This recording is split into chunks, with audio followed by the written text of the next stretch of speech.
Welcome back, you beautiful walking contradictions, you silent storms wrapped in human skin, you misunderstood masterpieces they never saw coming. I've been waiting for you because something happened recently, didn't it? Something shifted in the air, something cracked in their perfect little world, and now they're all standing there in shock, trying to process what the hell just went down. Their golden boy, their chosen one, their untouchable champion, the one they built their hopes on, the one they respect like he was carved from marble. And destiny, he got demolished, didn't he? And the best part, the part that's eating them alive right now, is that you're the one who did it, and you didn't even break a sweat. Let's talk about what really happened in that room, because they're never going to tell the truth about it.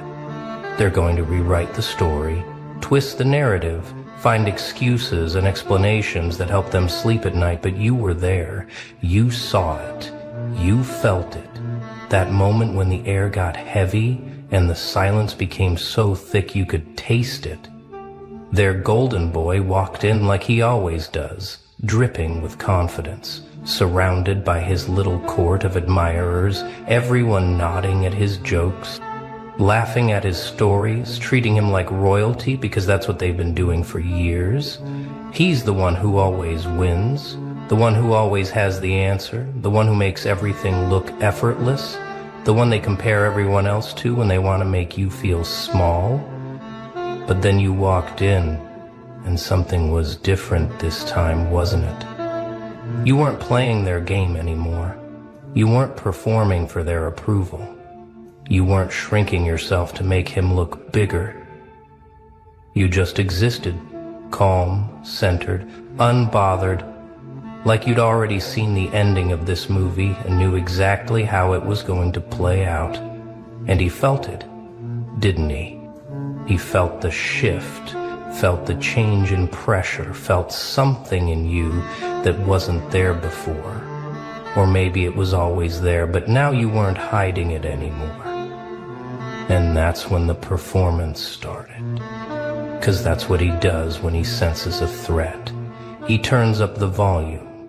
He gets louder, more animated, more aggressive, trying to dominate the space, trying to remind everyone who the alpha is supposed to be. He threw his little verbal jabs at you, those subtle insults disguised as jokes, those passive, aggressive comments wrapped in friendly tones, testing you, prodding you, trying to get a reaction, trying to make you flinch. Everyone was watching, waiting to see how you'd respond, waiting for you to either fight back and look emotional or stay quiet and look weak. But you did neither. You just looked at him with those eyes, those calm, unbothered, slightly amused eyes that said, "Is that really all you've got?" You didn't defend, didn't explain, didn't react. You just let his words hang in the air like smoke, dissolving into nothing because they had no power over you anymore. And that's when everyone started to notice something was wrong, because their golden boy's attacks were landing but not doing any damage, like punching water. And they said, worse than boards. But because those boards were landing, but not doing any damage, like punching water. Then came the moment, the beautiful, devastating, unforgettable moment that's now burned into their memories forever. He made his big move, his power play, the thing he does that always works, always gets the crowd on his side, always makes him look brilliant. Maybe it was a presentation, maybe it was an argument, maybe it was some display of knowledge or skill or charisma that's supposed to remind everyone why he's the chosen one. And he executed it perfectly, exactly like he's done 100 times before, waiting for the applause, waiting for the validation, waiting for everyone to bow down and acknowledge his greatness. But this time you didn't just sit there nodding like everyone else. You did something that changed everything forever. You spoke. Not loud, Not aggressive, not emotional, just calm, clear, precise, like a surgeon making a single perfect cut. And in that moment, with just a few words, just one observation, just one undeniable truth that everyone had been too afraid or too blind to say out loud, you dismantled everything. You didn't attack him personally. You didn't insult him. You didn't play his game. You just pointed out the flaw in his logic, the hole in his argument, the truth behind his performance. And it was so obvious, so clear, so irrefutable that everyone in the room felt it immediately. The emperor had no clothes, and you were the only one with the courage to say it out loud. His face changed, didn't it? That split second where the mask slipped, and you could see the panic underneath, the realization that he'd just been exposed, that his armor had a crack, and everyone could see it now. The room went silent, not the comfortable silence of people thinking, but that heavy, suffocating silence that comes when something fundamental has just shifted, when the hierarchy has just been challenged, when the king has just been checked by someone who wasn't even supposed to be playing chess. Everyone was frozen, holding their breath, eyes darting between you and him, trying to process what just happened, trying to figure out if they really saw what they think they saw. Their golden boy, the one who always has a comeback, the one who always wins every exchange, was speechless, actually speechless, standing there with his mouth slightly open, his mind racing to find a response, find a defense, find a way to turn this around, but coming up empty, because the truth doesn't have a counterargument. And what did you do in that moment of absolute power, in that moment where you could have twisted the knife, could have pressed your advantage, could have humiliated him the way he's humiliated so many others? You fixed your collar, didn't you? That small, casual gesture that said more than any words ever could. You adjusted your shirt, straightened your jacket, maybe brushed some imaginary dust off your shoulder, and the message was crystal clear without you having to say a single word. This is beneath me. You're beneath me. I'm not even going to waste energy being emotional about this. And that gesture, that tiny, casual, devastatingly dismissive gesture, that's what broke him completely, because it showed everyone that you weren't even trying, that this wasn't a victory you were celebrating. It was just a truth you were stating before moving on with your day. They watched him crumble, not dramatically, not obviously, but in that subtle way where a man's entire foundation cracked. His shoulders dropped just slightly. His voice lost that confident edge when he finally found words to speak. His jokes for the rest of the meeting didn't land the same way. His presence didn't fill the room like it used to. And more importantly, they watched you, really watched you for the first time, because suddenly you weren't invisible anymore. You weren't background noise. You weren't someone they could ignore or dismiss or underestimate. You were the one who just did what everyone else was too afraid to do. You were the one who saw through the illusion. You were the one who had the spine to speak truth when everyone else was playing pretend. Now let's talk about what happened after, because that's where it gets really interesting. You left that room and went about your day like nothing significant had happened. Because to you, it wasn't some grand victory. It was just you being yourself, speaking your truth, refusing to participate in their theater anymore. But them, they couldn't stop thinking about it, couldn't stop replaying that moment, couldn't stop analyzing every detail of what went down. Their group chats were on fire, weren't they? Everyone trying to process what they witnessed, Everyone trying to figure out what just happened to their untouchable golden boy. Some of them were defending him, making excuses, trying to minimize what you did, trying to convince themselves it was just a lucky shot, just a fluke, just one moment that doesn't mean anything.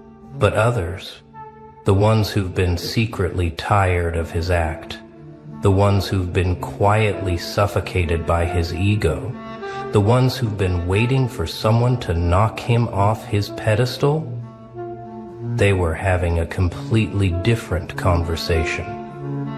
Suddenly they were remembering all the times he dismissed other people's ideas, all the times he took credit for other people's work, all the times he made someone feel small to make himself feel big, all the times they laughed along because it was safer than being his target.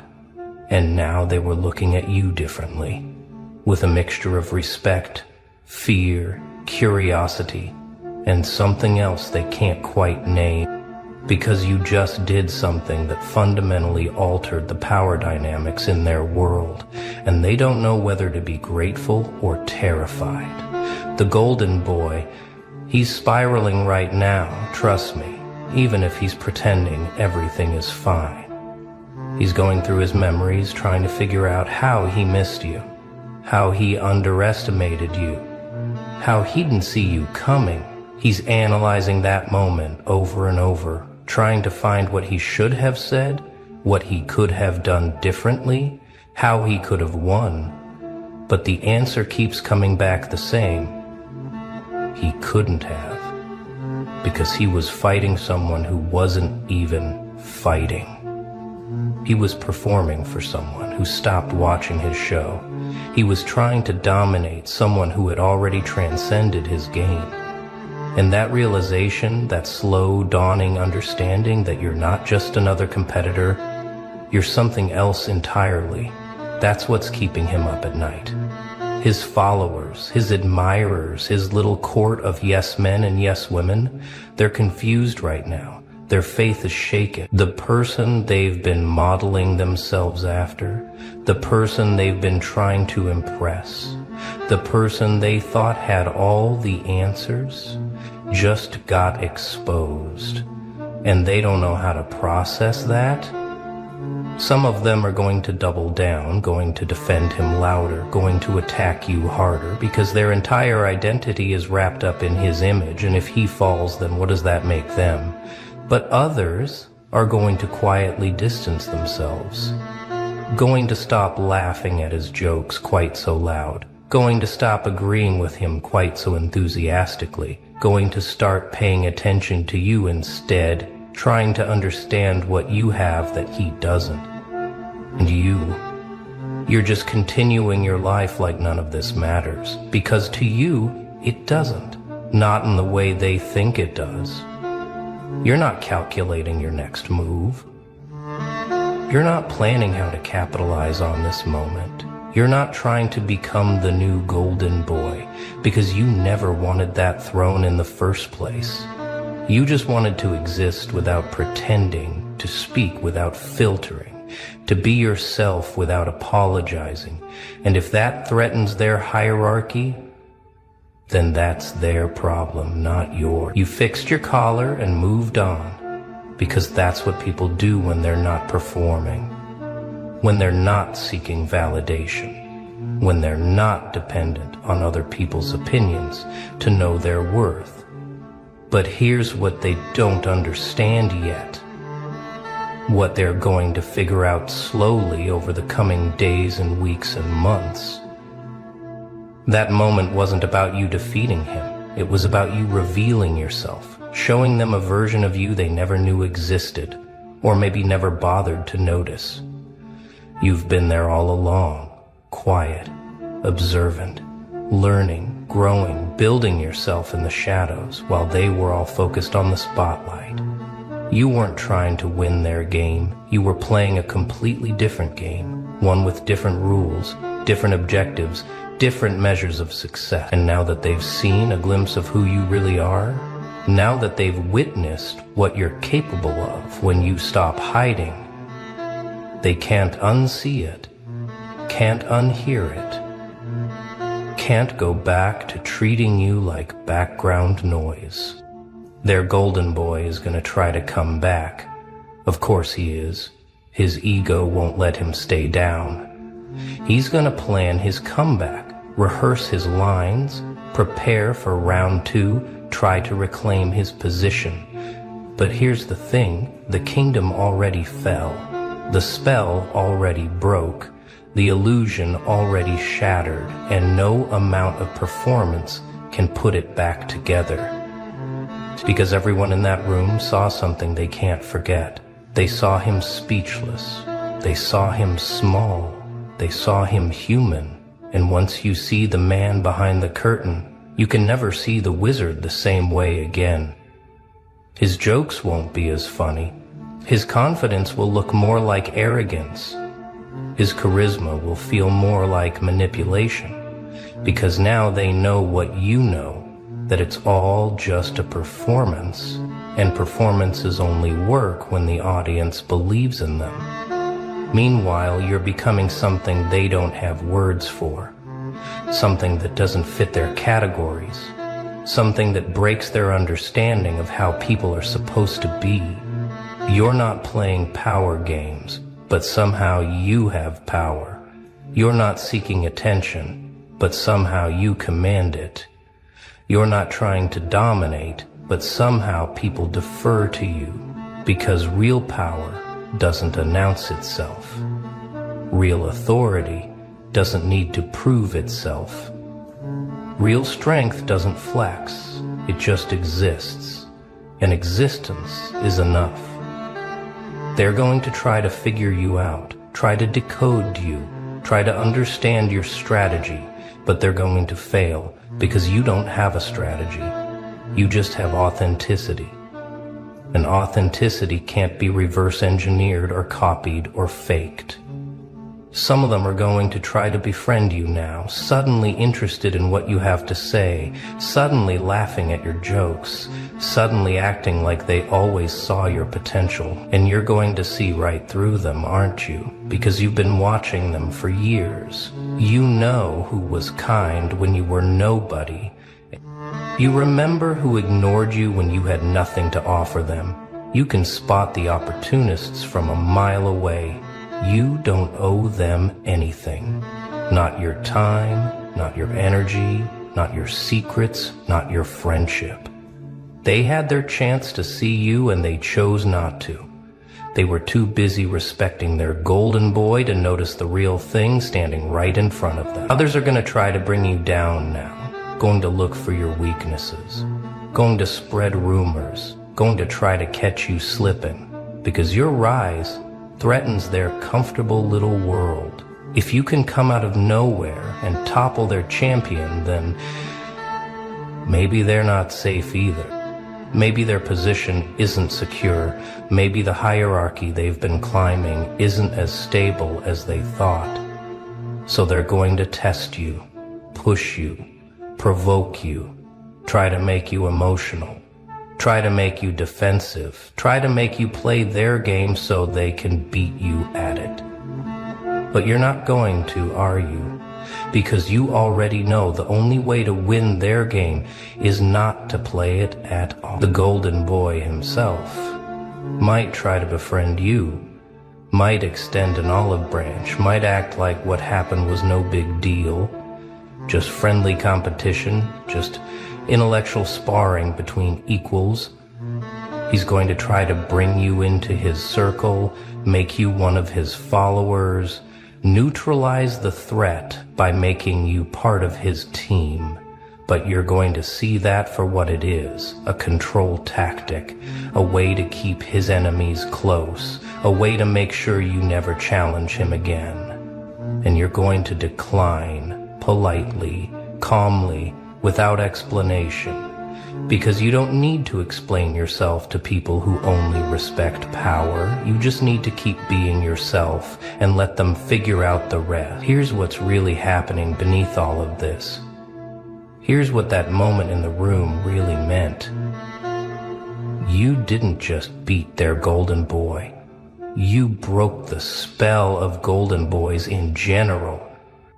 You showed everyone that the emperor has no clothes, that charisma without substance is just noise, that confidence without competence is just delusion, that performance without authenticity is just theater. You reminded them that real power is quiet, real intelligence is humble, real strength is gentle, and that the people they should be paying attention to are often the ones they've been ignoring. You didn't do this intentionally, you didn't plan it, you didn't scheme for it, it just happened. Because you finally stopped pretending to be smaller than you are. And now you're walking through a world that looks the same, but feels completely different. Because you're different, not because of what you did, but because of what you stopped doing. You stopped apologizing for existing, stopped shrinking to make others comfortable, stopped playing dumb to protect egos, stopped being silent when you had something to say. You started trusting your observations, speaking your truth, taking up space, being yourself without permission. And that's what terrifies them more than anything, not that you defeated their champion, but that you did it by accident. By being authentic, which means they can't protect themselves from you, can't prepare for you. I can't predict you, because you're not following any script they recognize. The room went silent, because in that moment everyone felt the shift. Everyone sensed that something fundamental had changed, that the old rules didn't apply anymore, that a new player had entered the game. Except, you're not playing the game. You're playing something else entirely. And somehow that makes you more dangerous than anyone who's trying to win. You fixed your collar because you were already moving on, already thinking about what's next, already focused on things that matter more than their little hierarchies and power struggles. And that gesture, that casual, dismissive gesture, it told them everything they needed to know. You're not here to compete with them. You're here to evolve past them. So let them watch. Let them whisper. Let them try to figure you out. Because the more they focus on you, the less they focus on themselves. And the less they focus on themselves, the further behind they fall. You're not worried about their golden boy making a comeback, because you were never worried about their golden boy in the first place. You were worried about yourself, about becoming who you're meant to be, about living with integrity, about speaking truth, about refusing to participate in delusions. And somewhere along the way, without trying, without planning, without even noticing, you became something they can't compete with, because you're not competing. You're just being. And being beats performing every single time. They thought that moment was about conflict, about dominance, about winning and losing, but it wasn't. It was about revelation, about truth, about the difference between who someone pretends to be and who someone actually is. Their golden boy is who he pretends to be, all image, all performance, all surface, and when you scratched the surface, there was nothing underneath. They loved you when you were obedient, when you danced on their strings like a pretty little puppet, twirling, smiling, bowing on command. You were their masterpiece, their perfect creation, polished, predictable, oh so agreeable. But puppets don't have souls, do they? They don't think. They don't feel. They exist to serve, to perform, to entertain, and you, oh, you played your part beautifully. You wore the mask, you swallowed your voice, you let them carve out pieces of you until there was nothing left but a hollow shell. Because that's what they wanted, isn't it? A version of you that wouldn't talk back. A version of you that fit neatly into their world, like a puzzle piece cut to perfection. No jagged edges, no sharp corners, just smooth, controlled.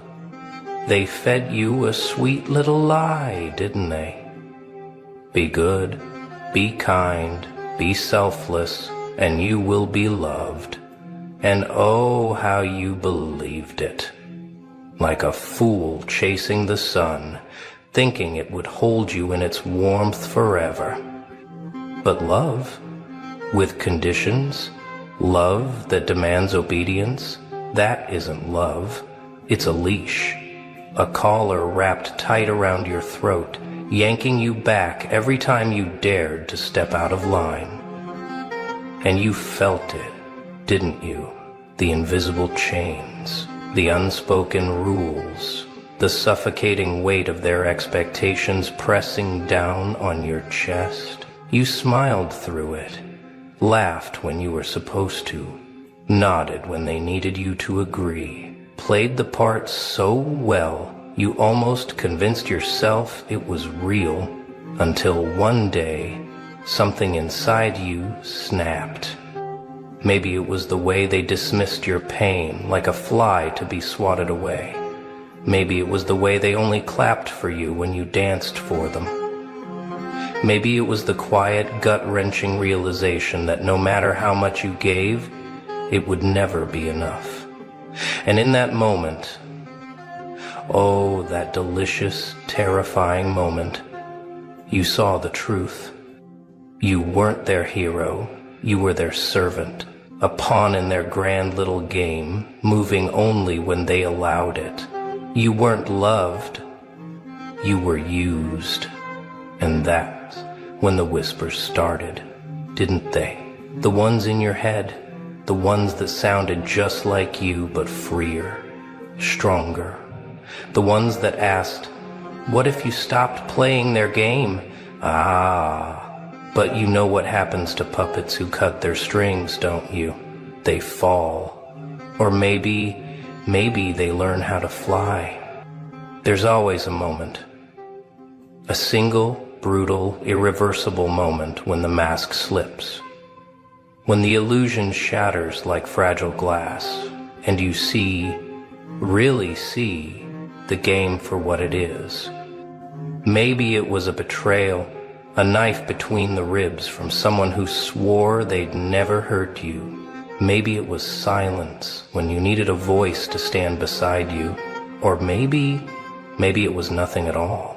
Just an empty room, a hollow feeling, the quiet truth creeping in like a shadow. They never loved you. They only loved what you did for them. And oh, how it hits you, like a train at full speed, like a punch straight to the gut.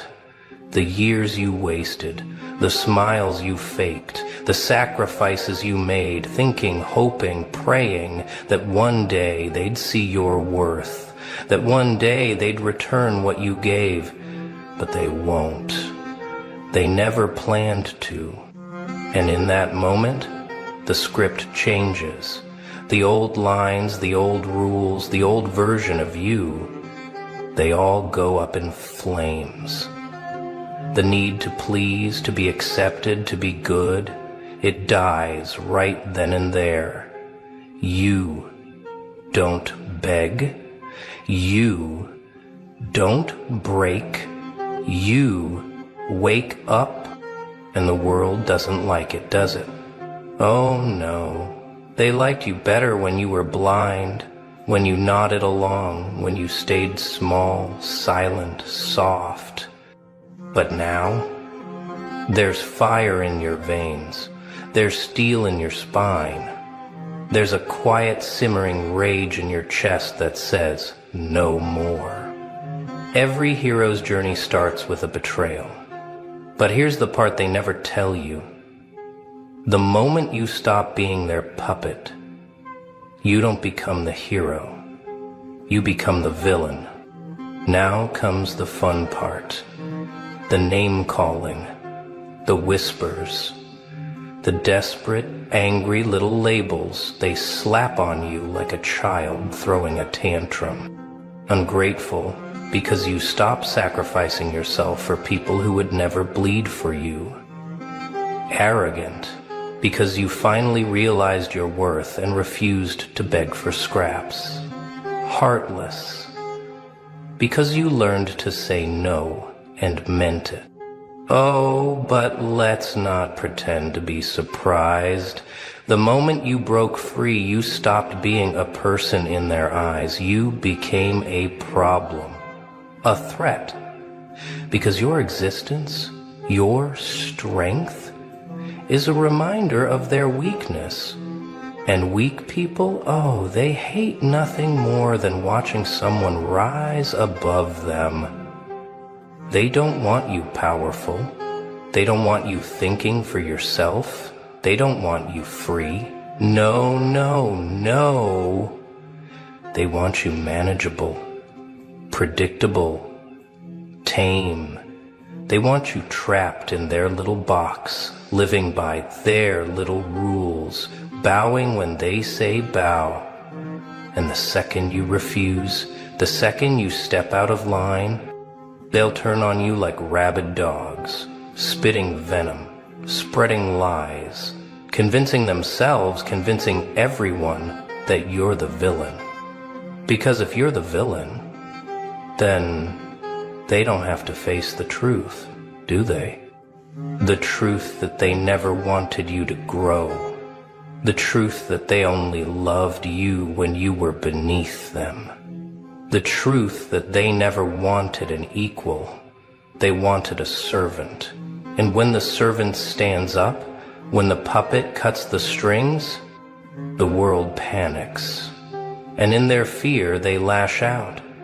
They call you cold, ruthless, evil.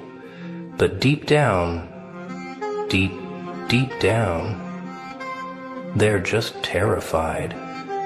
Terrified of what you might become now that they can't control you. And oh, how delicious that fear tastes, doesn't it? You've done it. You cut the strings, tore off the mask, walked away from the circus they built around you. And for one fleeting, glorious moment, you breathe. But freedom comes at a price, doesn't it? You didn't really think they'd let you go so easily, did you? No, no, no.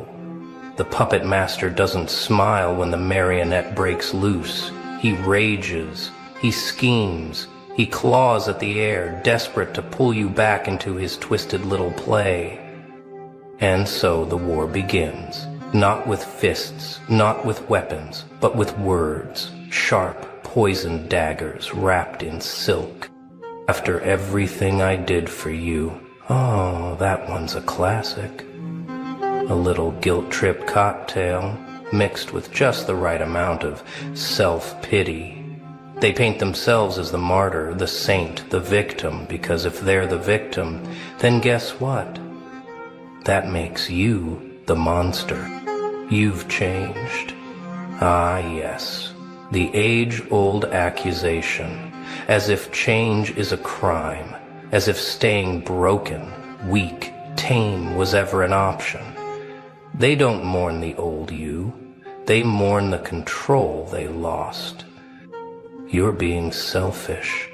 Oh, darling, if choosing your sanity, your freedom, your power is selfish, then wear that title like a crown. Let it sit heavy on your head, dripping in defiance, because the ones who call you selfish, they're just angry they can't feed off you anymore. And if words don't work, oh, that's when they dig deeper. The gaslighting, the manipulation, the crocodile tears. They rewrite history, turn friends against you, paint you as the villain in a story they wrote, and the worst part? Some people believe them.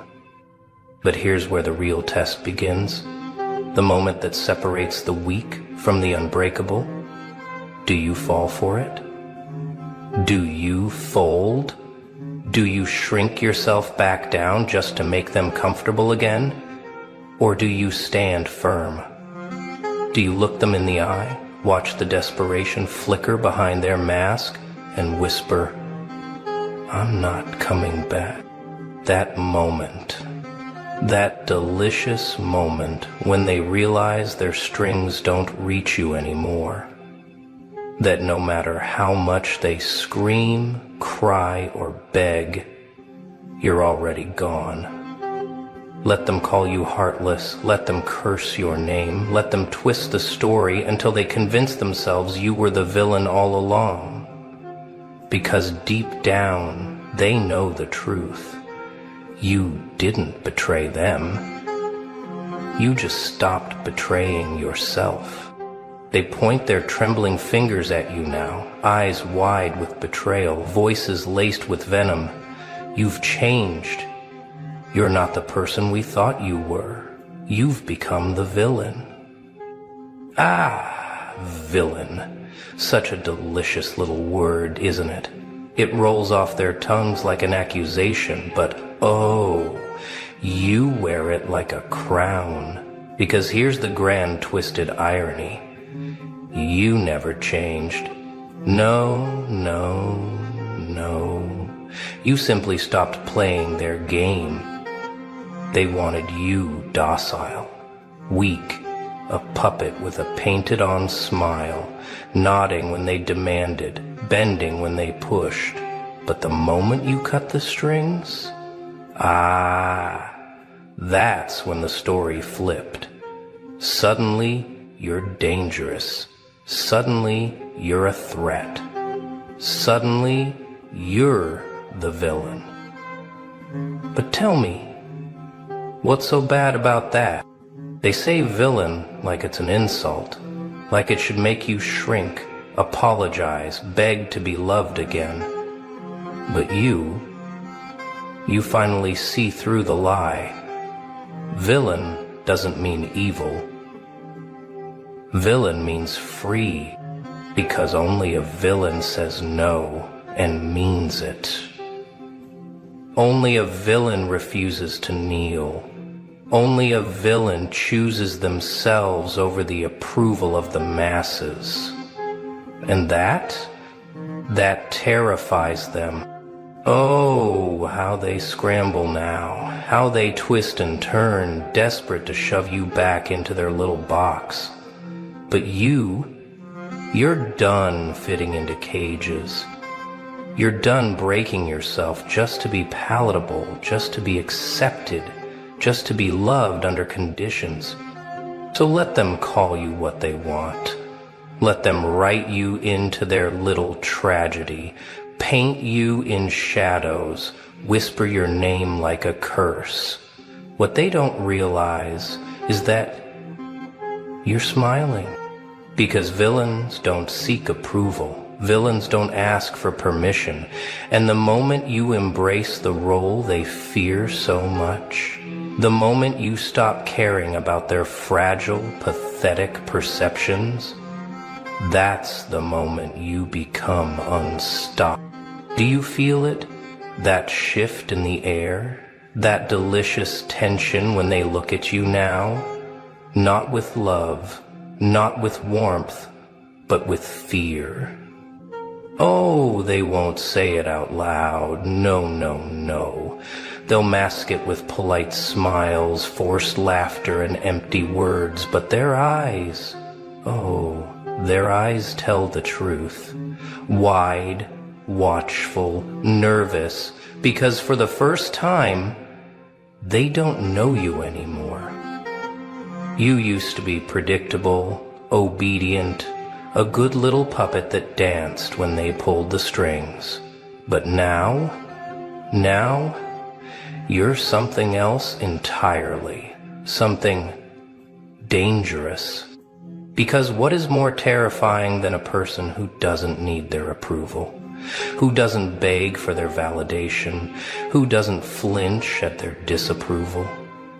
You see, people are comfortable when they can define you, when they can slap a label on your forehead and say, this is who you are, this is your role, stay right here where we can keep an eye on you. But the moment you break free, the moment you stop playing the part they assigned you, oh, that's when the fear creeps in. That's when the whispers start. They've changed. Something's different. I don't know what they're thinking anymore. And that's power. Because nothing terrifies people more than someone they can't figure out. Someone they can't manipulate, can't guilt trip, can't shove back into the tiny little cage they built for them. So let them whisper, let them stare, let them scramble to understand the new you, only to realize they never knew you at all. And when they finally ask, "Who are you now?" that's when you smile, tilt your head, let the silence stretch, and whisper, "Wouldn't you like to know?" There comes a moment when the old you dies, not in some grand explosion, not in a blaze of fury, no, it happens in the silence, in that cold, eerie stillness, when you finally let go. Let go of the need to be liked. Let go of the desperate hunger for validation. Let go of the fragile, pathetic version of yourself that spent years bowing, apologizing, pleading. That version of you, weak, trapped, a slave to opinions, to expectations, to the invisible chains they wrapped around your soul. But you, oh, you are not that person anymore.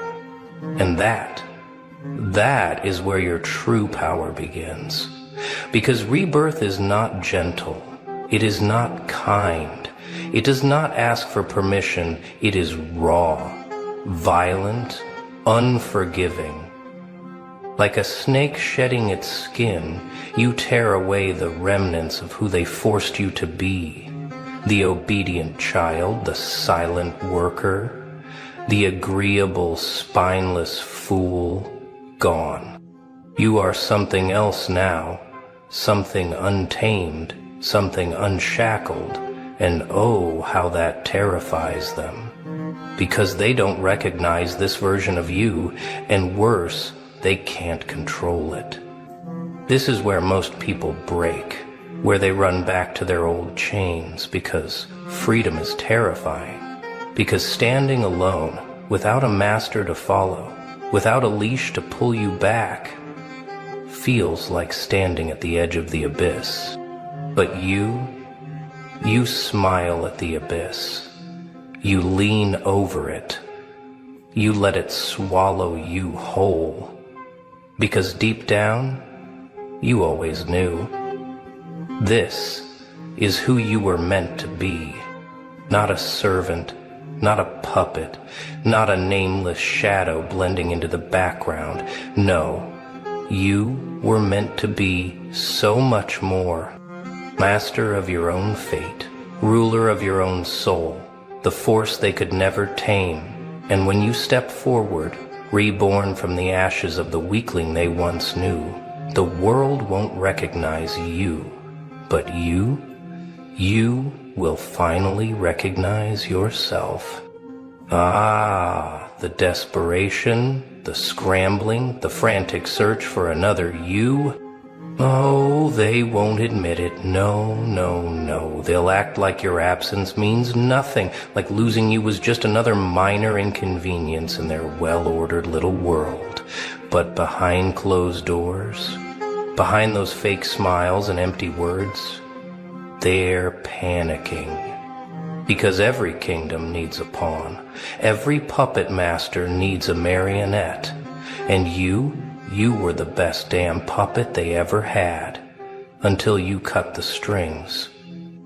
So now they search, they hunt, they try to find another you, another obedient soul to mold, another weak mind to manipulate, another replacement. But here's the part they never saw coming. There is no replacement. Oh, they'll try. They'll dress their new toy in the same role. They'll whisper the same lies, spin the same webs. But deep down, they'll feel it. The emptiness. Because you weren't just a role to fill. You weren't just another pawn on their board. You were the storm that shook their little world without them even realizing it. And the moment that truth slithers into their minds, the moment they see that no one else fits the space you left behind, oh, that's when the regret seeps in. But regret? Regret is useless now. The bridges are burned, the doors are locked, and you are never coming back. They had you once. They had all of you. Your loyalty, your time, your soul. But they gambled with something they never understood. And now they have nothing. And you have everything. Freedom, power, a life that no longer revolves around their expectation. So let them search, let them beg, let them drown in their own regret. It changes nothing, because once you become irreplaceable, the greatest punishment you can give them is simple. Let them live without you. Ah, here they come, the ones who scorned you, the ones who spat your name like venom, the ones who swore they'd never need you, crawling, stumbling back into your shadow, pretending it's just a coincidence, acting like they don't remember the knives they drove into your back. Fascinating, isn't it? How quickly people change their tune when the tides turn, when they realize that the puppet they discarded became the master of the stage. At first, they'll be subtle, a message here, a casual, "Hey, how have you been?" A pathetic attempt to slither their way back in, pretending nothing ever happened, pretending they never laughed while you bled. But oh, you remember, don't you? Every betrayal, every sneer, every time they dismissed you, discarded you like trash. You remember the cold silence when you needed them most, and now they need you. Because power is a cruel little game. When you had none, they mocked you. But now that you have it, now that you walk with fire in your veins and steel in your spine, they want a taste. They'll dress their desperation as humility. They'll whisper apologies laced with manipulation. They'll beg, not with words. Oh no, they still have too much pride for that. But in their eyes, in their trembling hands, the truth is written all over them. The same mouths that cursed your name now speak it with reverence. The same hands that pushed you down now reach for yours, hoping for mercy. How poetic. And now comes the ultimate question. What will you do? Will you be merciful? Will you open the doors and let them back in? Will you pretend the past never happened? Let them leech off your power? Let them bask in the fire that they once tried to extinguish? Or will you watch them suffer? Watch them rot in the loneliness they so desperately tried to trap you in? Watch them drown in the regret that they created? The decision is yours, but remember this. A villain never forgets.